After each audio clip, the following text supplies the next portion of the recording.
हारिमु सिबियारि लोगो नोंथांमोननिसिम गुरै खावलायहरनायजों लोगोसे मोनसे फोरमायथि सानथामनि हाबाफारिजों आइराखि थियेटारखौ दिन्थिनो आखायाव लादों। बिनिखायनो गवालपारा जिल्ला लखिपुर हालामनि सिङाव थानाय बयबो बर' हारिमुखौ अनसायनो मोजां मोनग्रा नोंथांमोननिसिम गुरै खावलायहरनाय जायोदि फैगौ 10 जानुवारि खालार थामहिनबा समबार मंगलबार बुधबार बारायखालि सानथामनि हाबाफारिजों आइराखि थियेटारखौ दिन्थिनो आखायाव लादों। बिनिखायनो बै सानथामबो हरखालि आबेरामपारा थिनालिनि गेवलां फोथाराव थांनानै आइराखि थियेटार हलखौ आबुङै बुंफबजासे नोंथांमोनखौ फैनानै नायफैनो थाखाय गुरै खावलायहरनाय थाबाय।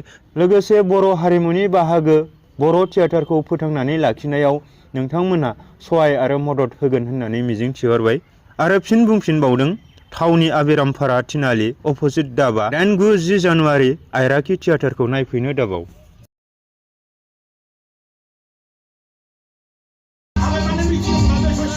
बर'नि बिमारिखौ जेरै दायनि थानानै बुथारदोंमोन थिग बिदिनो अरांखौबो बे मुलुगनिफ्राय नों गामिनि बिबानगिरिफोरखौ जेरै हावालारि मेरेजखौ खनसायनानै जेबो साननो गोनां गैया।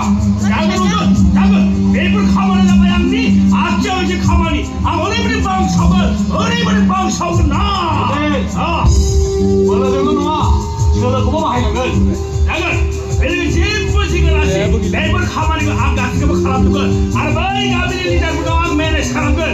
मिथिबायना हजर बरनालिखानि हालोदा बै बर'नि फिसाजो माने बिसोर सानैनि गेजेराव माबा मोनसे लेटिफेटिना आं गावनि नुखादों आरो आंनि बे मबाइल गिदिराबो सेफ दंखायो। बै दाखालि बावैसो बै सिमांनि सेम्बराव बिसोर सानैबो न' सिङाव हाबना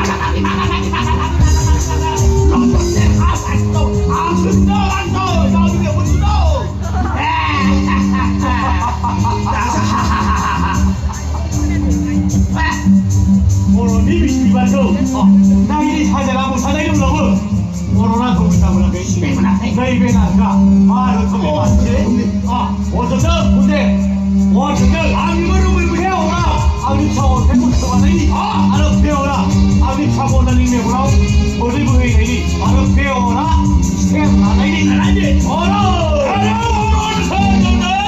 दिनैनिफ्राय दावहाया जागायजेनबाय। यारि जादों नैबे गुन्देरा नोगो साफा माने